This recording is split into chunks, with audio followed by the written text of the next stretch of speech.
Meus amados irmãos, a paz do Senhor, que bênção poder estarmos juntos mais uma vez, para que a gente possa falar aqui a respeito das lições bíblicas.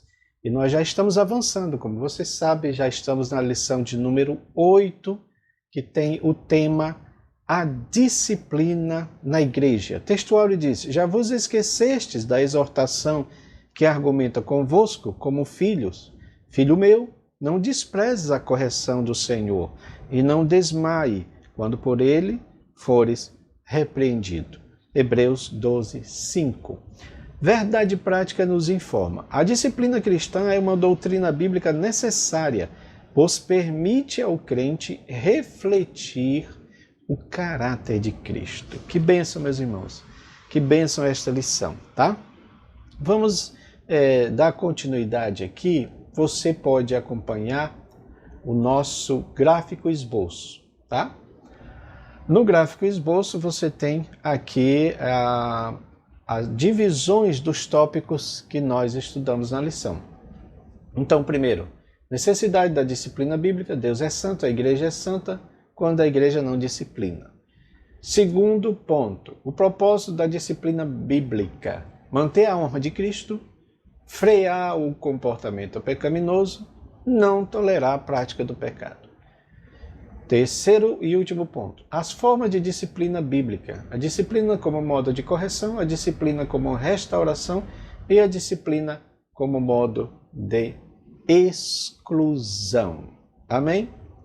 Muito bem, vamos lá dar continuidade aqui ao nosso estudo bíblico. Como é de praxe, todos vocês sabem, a palavra-chave dessa lição é disciplina. E eu gosto muito de olhar, meus irmãos, a origem das palavras, tá bom?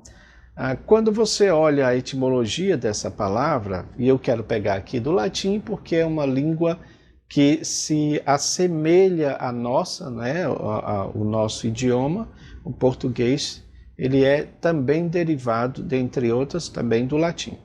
E tem pelo menos duas palavras, ou três palavras, para falar sobre esse tema. Primeiro, a palavra dissere. Dissere quer dizer aprender, tá? Da palavra dissere deriva a palavra discípulos. O discípulos, com U, é aquele aluno que pratica o dissere, ou seja, que está aprendendo, tá bom? E a disciplina, por conseguinte, é a terceira palavra que vem dessa raiz de série, discípulos. Ela, portanto, é a matéria a ser aprendida, né? Então são três palavras: dissere, discípulos e a disciplina, que é a matéria a ser aprendida. Muito bem, dito isto, nós vamos, portanto, para o tópico primeiro, que fala da necessidade de disciplina bíblica, e é muito importante este tópico. Eu quero falar para os irmãos o seguinte: citar o texto de Levíticos 11:45, que Deus diz para o povo de Israel: eu sou santo. Meus irmãos, nós precisamos entender primeiramente o contexto histórico disso que Deus está dizendo para o povo de Israel. Veja bem, o povo de Israel estava cativo no Egito. O Egito era aquela nação politeísta que acreditava em vários deuses. Ocorre que aqueles deuses egípcios, eles não tinham um senso de moralidade. Na realidade, nem os deuses egípcios, nem os deuses cananeus. Você vê todo tipo de imoralidade acontecendo na religião cananeia e na egípcia. Sacrifício de pessoas. Você vê também cultos, aquela chamada prostituição cultual, em que se fazia o sexo como uma forma de adoração aos deuses. sacrifício até mesmo de filhos, de parentes. Então tudo isso você estava vendo ali nas religiões cananeias e também no Egito, ou seja, não havia moralidade.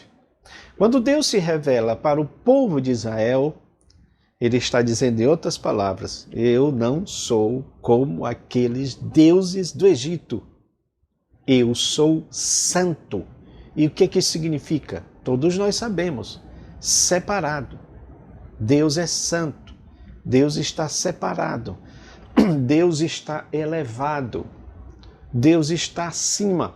A moralidade de Deus está acima de tudo. E eu quero aqui mostrar para os irmãos esse gráfico que nós fizemos, tá bom? Com base nessa questão do Deus Santo. Meus irmãos, escute bem, algumas coisas eu acredito que Deus nos dá para a gente aprender melhor a sua palavra. Isso não é mérito de quem quer que seja. É Deus que faz isso. E eu fico feliz quando nós fazemos isso, mostramos aos irmãos, os irmãos entendem, porque essa videoaula principalmente é para ensinar esses gráficos, não é?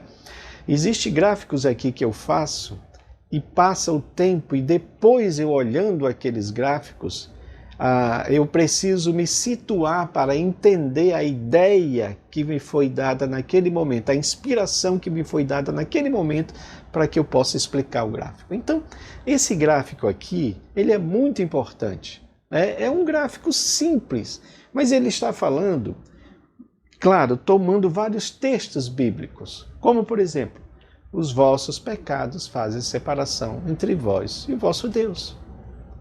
Quando Deus diz assim, sede santos, porque eu, Senhor, sou santo. O que significa isso, meus irmãos? Então aqui está, por exemplo, esse primeiro ponto aí, e todas essas cores, né, elas têm um significado. Diz que o roxo tem o significado da espiritualidade, tá? Então nós colocamos aí tudo de propósito mesmo, tá bom? Deus é santo. Por que ele é santo? Porque ele é supremo. Lembra que na lição fala de dos atributos de Deus. A santidade é um dos atributos morais de Deus, tá bom? Então ele é supremo, ele está acima de tudo, tá bom? Porque ele é onisciente, onipotente, onipresente. Ele conhece todas as coisas, ele está acima de tudo. Deus é santo porque ele tem uma moralidade elevada, que os outros deuses não tinham e não têm. Porque você sabe que os deuses, todos esses deuses, até os deuses cultuados hoje, na atualidade, eles não exigem santidade dos seus devotos. Por que não? Porque para esses deuses a moralidade é relativa, então você faz o que você quiser, porque em teoria não existe para eles pecado, tá bom? Então a moralidade de Deus é elevada. Quando ele chega para o povo de Israel, se revela ao povo de Israel, ele mostra o seu poder ao povo de Israel no tocante à sua santidade, porque quando você vê a entrega da lei, meus irmãos, aqueles eventos ali extraordinários, isto por si só era um motivo para o povo de Israel acreditar em Deus, não duvidar do Senhor. Deus diz para Moisés, olha, manda que o povo se santifique, manda que o povo não tenha relação sexual, manda que o povo fique em estado de separação, porque eu vou me manifestar para eles. Havia uma linha demarcatória ali no monte que eles não deveriam passar, porque se passassem eles iam ser fumegados, mortos. Quando Deus se manifesta na montanha, o monte estremece. E o povo reconhece que é Deus que está ali. Só que aquele povo a idolatria estava tão entranhada na vida deles, que eles não querem a presença de Deus. Moisés, fale tu com Deus e não nós, para que não sejamos destruídos.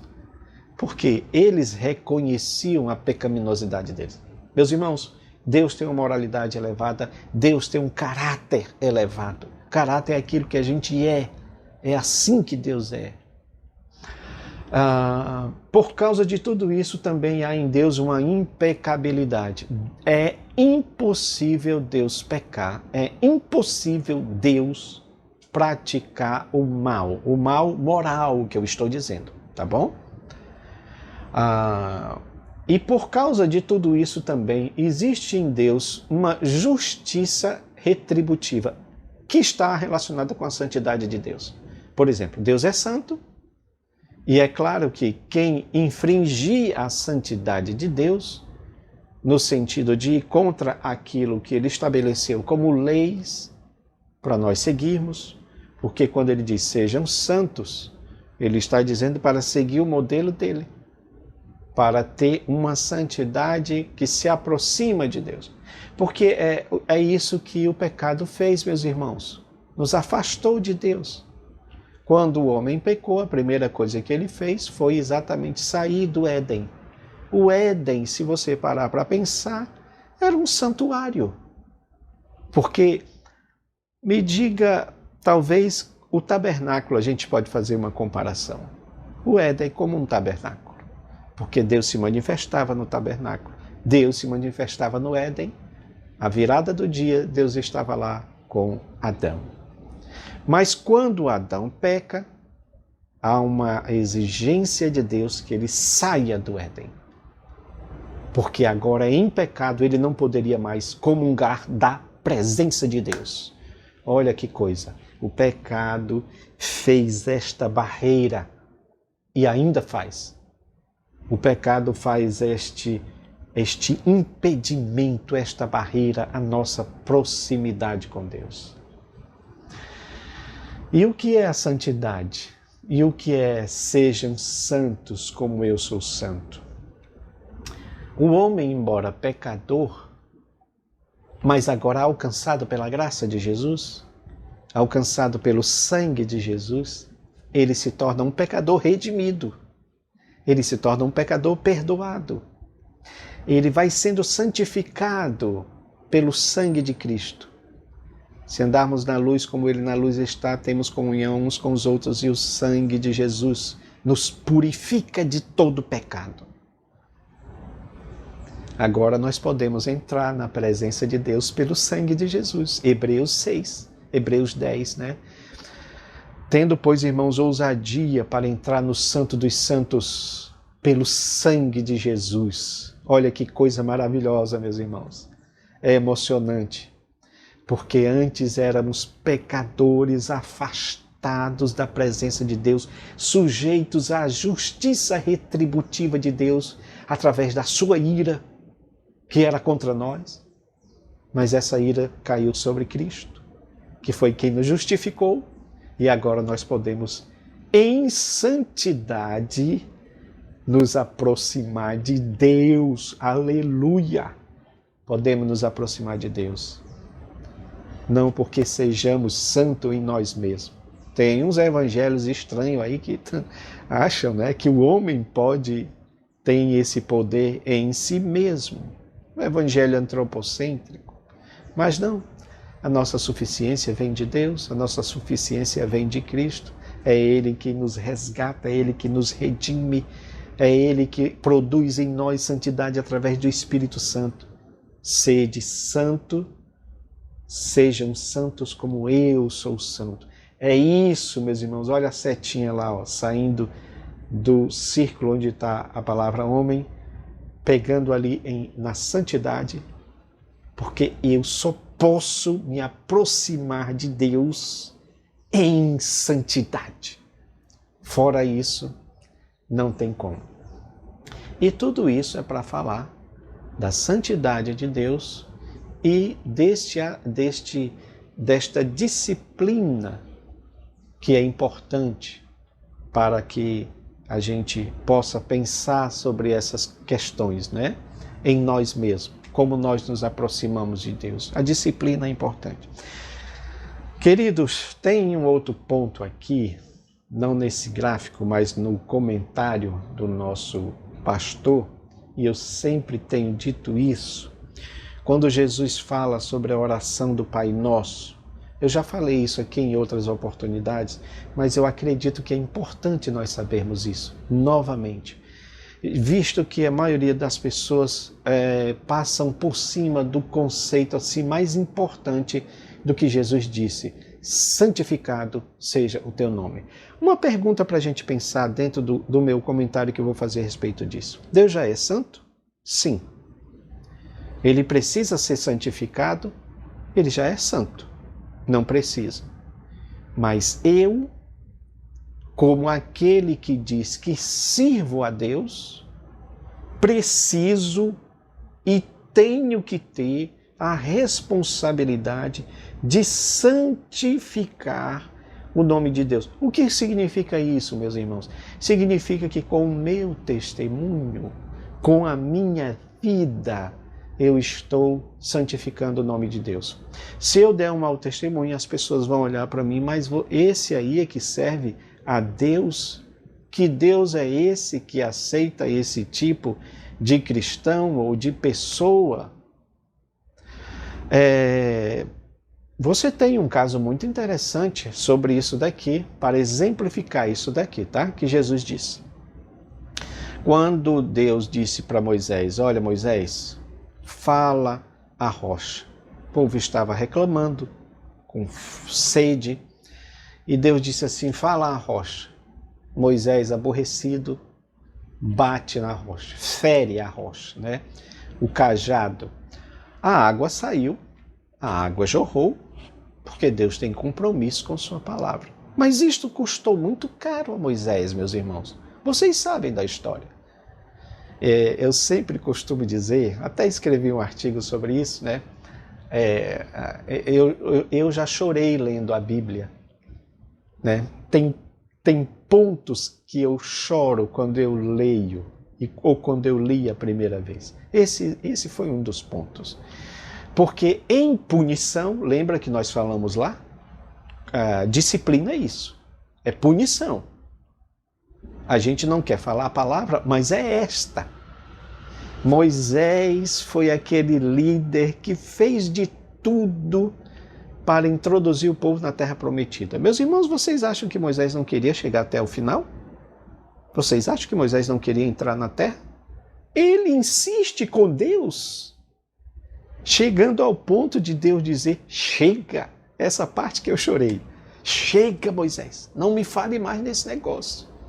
Porque, meus irmãos, o meu velho pai, irmão Enoque, que já dorme no Senhor, dizia uma coisa muito certa: Deus é sério. Então, não adianta você dizer que eu tenho uma grande espiritualidade porque eu tenho entrada com Deus, eu tenho visões de Deus. Mas peque, para você ver se você não vai ser punido por Deus. Não pense que o Senhor vai passar a mão por cima, não. Moisés errou. E por que errou? Deus falou claramente: Moisés, você não me santificou diante do povo de Israel. Você não deu bom testemunho de mim diante do povo de Israel. Você fez o contrário do que eu tinha dito, que é o que muita gente faz hoje. Santificado seja o teu nome, é eu, enquanto cristão, ser responsável, escute bem isso aqui, responsável pela santidade de Deus perante o mundo. Perante o mundo. Deus já é santo, mas eu tenho esta responsabilidade. Meus irmãos, isso não é uma coisa absurda de se entender, não. Deus é santo, mas os querubins, os serafins estão lá protegendo a santidade de Deus. É mais ou menos essa ideia que a gente deveria ter. Com o meu testemunho, eu protejo a santidade de Deus. Com o meu mau testemunho, o nome de Deus é blasfemado entre os gentios. Está aqui, a palavra de Deus fala sobre isso. Tá bom? Então vamos entender isso. Uma coisa que a gente precisa entender também sobre a santidade de Deus é que ela revela quem nós somos. Eu sempre faço uma comparação, uma paráfrase para os dias de hoje para a gente entender. Isaías era um bom cristão, né? Ele ia para os cultos de ensino, ele ia para os cultos de adoração, ele ia para a escola bíblica dominical, ele era um obreiro ativo na casa do Senhor. Através dele muitos milagres se faziam.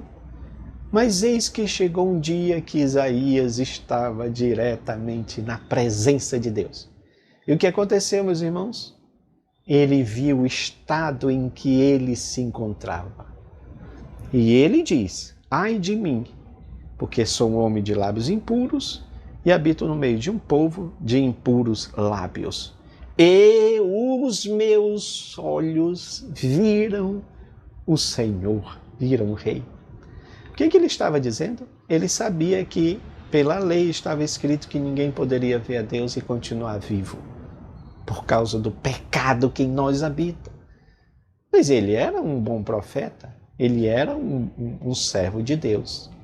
Porém, quando ele estava diretamente na presença de Deus, foi revelado quem ele era de fato. A presença de Deus, a santidade de Deus, revela quem nós somos no íntimo. Foi por isso que Pedro diz: Senhor, te afasta de mim, sou pecador. Quem disse para Pedro que ele era pecador? Nem Jesus apontou para ele dizendo que ele era pecador, mas a santidade do nosso Deus ali presente em Jesus fez com que Pedro reconhecesse. É por isso, meus amados irmãos, que a gente precisa da presença de Deus. Ela revela quem nós somos. E uma vez revelado quem nós somos, sabe o que a gente faz? Tenha misericórdia de mim, Senhor. Sou pecador.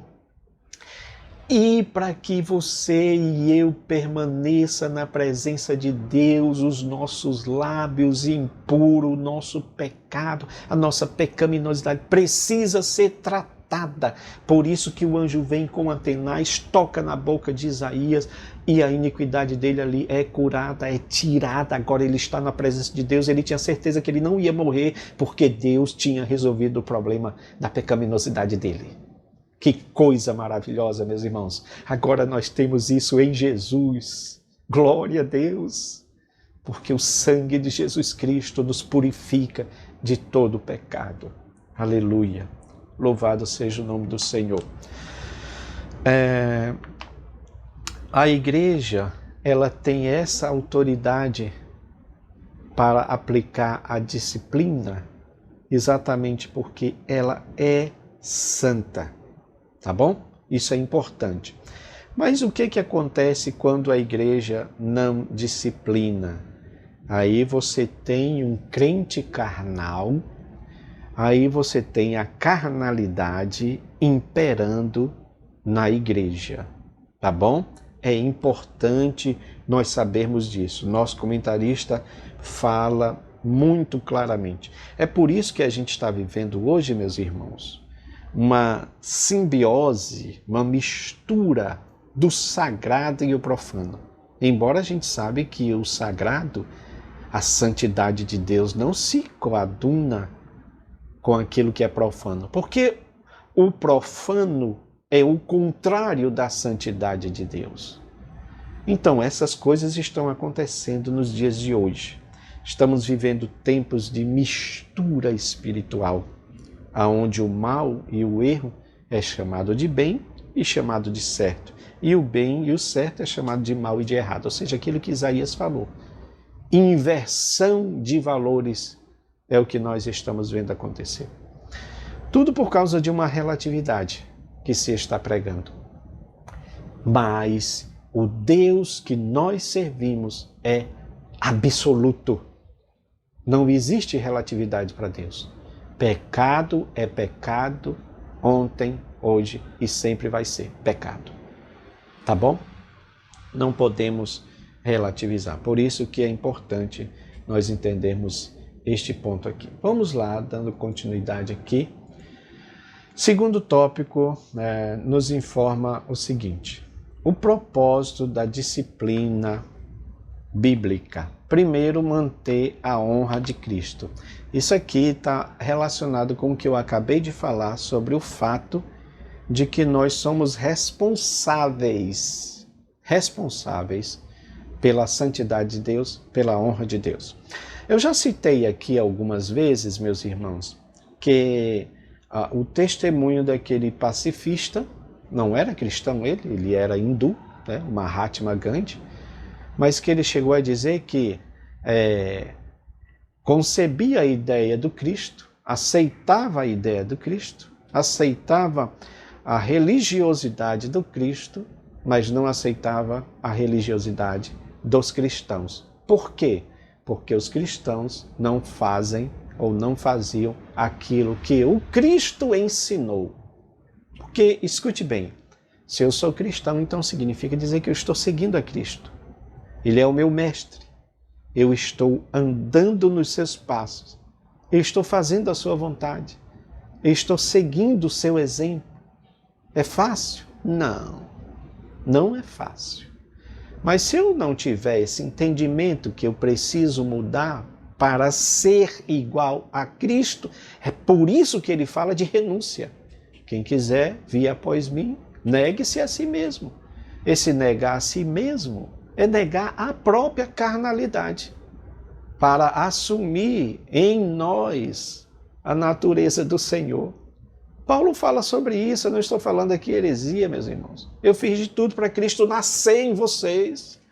E se ele não nascer em nós, a gente não reproduz o caráter dele. É muito simples, a gente só precisa entender essas coisas e praticar. Volto a dizer, é fácil? Não é fácil. Você daria a sua outra face? Alguém lhe bate na face direita, você oferece a face esquerda? Não é fácil. Mas é o que nós precisamos fazer. Segundo subponto aqui, sobre o propósito da disciplina bíblica, antes de passar para este ponto, tá, irmãos? Eu quero apenas reforçar essa ideia, meu irmão, que eu e você somos responsáveis por falar de Cristo às outras pessoas.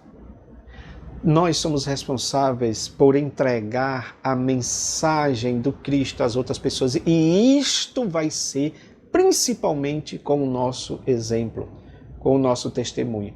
Porque veja bem, se eu prego uma coisa, se eu ensino uma coisa, mas faço outra coisa diferente, há um conflito aí. E há, além de tudo, um conflito, uma hipocrisia, porque eu estou falando aquilo que eu não vivo de maneira nenhuma. É importante a gente falar isso. O nome de Cristo, o nome de Deus é blasfemado entre os gentios por vossa causa. É o que está acontecendo nos dias de hoje. Eu não sei se você entende, mas há um crescimento daquilo que chama de cristofobia, ou seja, o ódio, a aversão a Cristo, por causa da atitude de muitos cristãos. Calma um pouco. Eu sei que você talvez vai dizer assim, mas o mundo sempre vai odiar Cristo. É verdade. Mas isso não é de todos. Por quê? Porque eu cito o caso da igreja primitiva. A igreja primitiva tem um texto lá de Atos que diz claramente que o povo, que os cristãos caíam na graça do povo. Eu pergunto para vocês hoje, será que nós estamos caindo na graça do povo? Será que nós estamos sendo simpáticos? O povo está sendo simpático a nós? A mensagem de Cristo na nossa vida? Vamos parar um pouco e refletir sobre isso? Segundo o subponto, frear o comportamento pecaminoso. O propósito da disciplina está no fato de que ela põe um freio no comportamento pecaminoso, tá?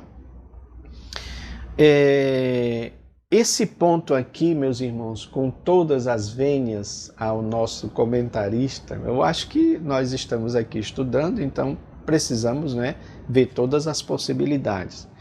Porque o fato é que a disciplina, em linhas gerais, ela nem sempre vai converter o homem.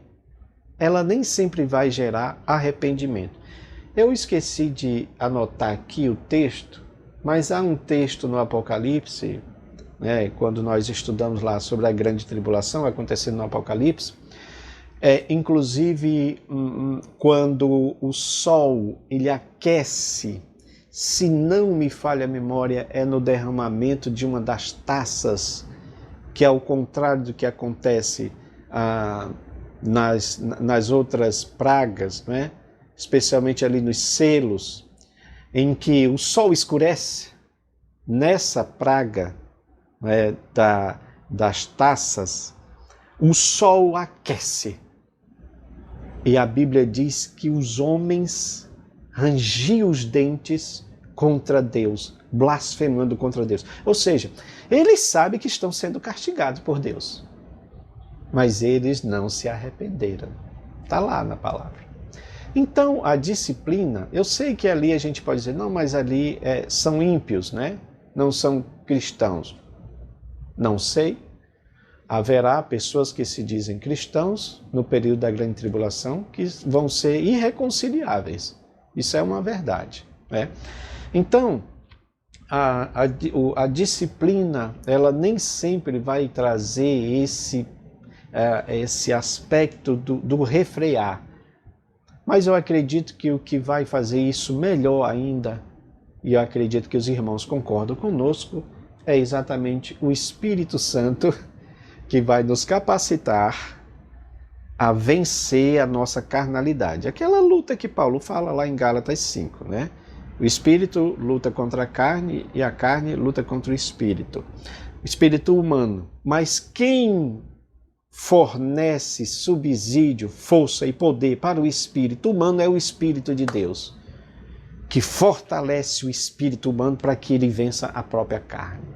E isto sim vai nos ajudar a refrear principalmente o pecado, tá bom?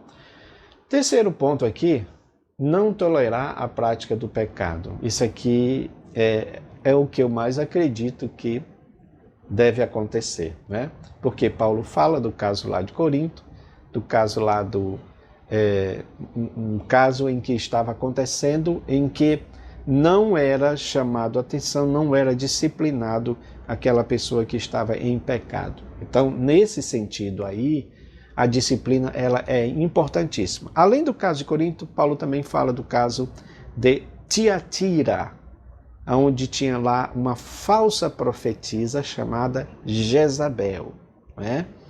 E essa mulher, ela era, além de falsa profetisa, ela era uma prostituta cultual, porque ela levava os obreiros ali, os homens ali de Tiatira, para a sua cama, para que aquele espírito de prostituição ficasse ali na vida daqueles obreiros. E a igreja não repreendia esta falsa profetisa. Meus irmãos, isto é um fato que está acontecendo também nos dias de hoje. Sim, acontece nos dias de hoje. Há falsas profetas, inclusive falsas profetas que você percebe pelos trejeitos, pelas formas delas agirem. Elas estão completamente fora. Elas se casam várias vezes, elas têm uma vida promíscua. Irmão, tudo isso está acontecendo. E isso está acontecendo nos dias de hoje, tá bom? Deus dá uma dura repreensão para a igreja de Tiatira. Eu tenho uma coisa contra ti, porque você tolera, você não disciplina a falsa profetisa, tá bom? Existe um livro, meus irmãos, chamado Destronando o Espírito de Jezabel, onde o autor ele aborda esses fatos. Ele diz que, porque aquela mulher, esta profetisa aqui, muito provavelmente o nome dela não era Jezabel, mas Deus faz uma conexão com aquela Jezabel, rainha, esposa de Acabe, prostituta, idólatra, maligna, que dominava o marido e, consequentemente, dominava a nação de Israel, certo? É o mesmo caso aqui. O autor desse livro diz que também esse espírito está presente em muitas igrejas nos dias de hoje. Pessoas dominadoras, pessoas que controlam as outras, inclusive na questão sexual, tá bom? É importante a liderança entender isso aqui, meus irmãos. É importante haver disciplina a partir da liderança, tá bom? Vamos lá, para nós irmos para o final da nossa aula abençoada. As formas de disciplina na Bíblia. Então, disciplina como forma de correção, né? E aqui tem um auxílio bibliológico muito importante. Nós já aprendemos aqui que disciplinar tem o sentido de regenerar, emendar, restaurar. Mas tem um aspecto na disciplina que muitas vezes nós não queremos falar, porque é mais duro, né? Tanto que ele fala aqui que os termos em grego e hebraico sugerem um significado duplo, meus irmãos, tá bom? Então significa também instruir, guiar, argumentar. Esse é o primeiro ponto aqui da disciplina que nós entendemos dessa forma, né? Mas também tem esse outro entendimento que muitas vezes nós não queremos falar, tá? Que é a punição, que é o castigo, que é a reprovação. Sobre isto, fizemos também aqui um gráfico muito importante, tá bom? Que está falando a respeito desse ponto. Meus irmãos, Gálatas 6:7 está falando da lei da semeadura. Isso aí é algo que até mesmo na física, na natureza, isso é patente, isso é real. Se eu planto, se eu estou semeando, eu vou colher. É natural que isso aconteça, tá bom? Então a Bíblia apoia isso. Aí nós colocamos aqui, por exemplo, a ação, toda ação haverá uma reação, né? E Deus reage ao nosso pecado, às ações pecaminosas nossa, tá bom? Essa reação de Deus muitas vezes é forte, é dolorosa, é penosa, como o povo de Israel agindo na questão da idolatria. Qual foi a reação de Deus? Punição do cativeiro, punição da destruição da cidade. O povo foi levado cativo por causa disso. Toda causa tem também um efeito. Toda causa vai gerar um efeito. Isso a física explica muito bem, né?